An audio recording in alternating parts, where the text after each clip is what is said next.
You could almost convince me to ride a Diverge full time as a dedicated kind of do-it-all bike. However, I would need a couple upgrades on the current builds to make that happen. All right, so this is my current Diverge. This is an entry-level spec. It comes with a GRX system, 2x. It comes with some aluminum wheels. It comes with the Future Shock 1.5. I got this bike as kind of a test into the Diverge dedicated gravel bike category. And what I found is over time, as I've ridden this bike more and more, I've fallen more in love with it. However, in its current build, it doesn't quite meet the needs of a do-it-all bike. It will definitely ride everywhere, but I would need to make some upgrades if I were to keep this as kind of a do-it-all, something that I wanted to continuously ride long term. Keep in mind, I currently have a Specialized Crux that I use as my do-it-all bike, and this has to compete with that. So if I were to build my own Diverge, these are the couple things that I would want with it in order to kind of meet the needs of a do-it-all bike, something that I can ride everywhere. Yeah, so to begin with, on the drivetrain, this currently has the GRX, the 2x system. It works great as kind of an entry-level drivetrain. However, that would be one of the first things I would change. I would want that to be a SRAM Eagle with a 1x.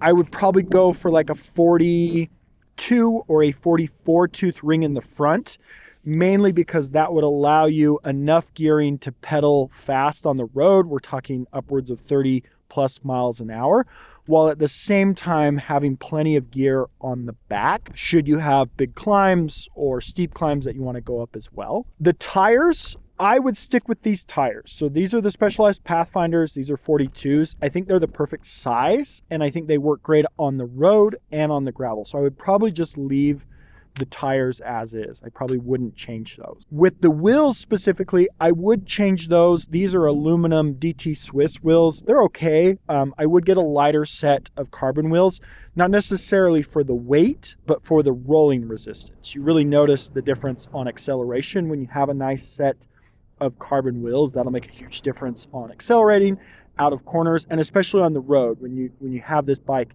the acceleration and kind of that little bit of less weight will make all the difference. The Future Shock 1.5, I'm not particular to the 1.5 or the 2.0.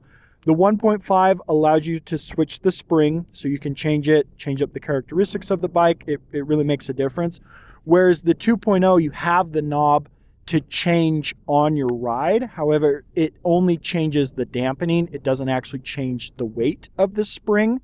So, either way, I think would work fine. One of the bonus items that I would love to have on this would be the swap box. This particular frame doesn't have a swap box. My other bike doesn't have a swap box, but if I were to have this as kind of a dedicated bike, I would love a swap box in there, just because then you could store everything and have it out of the wind, not have to carry a saddlebag or anything like that.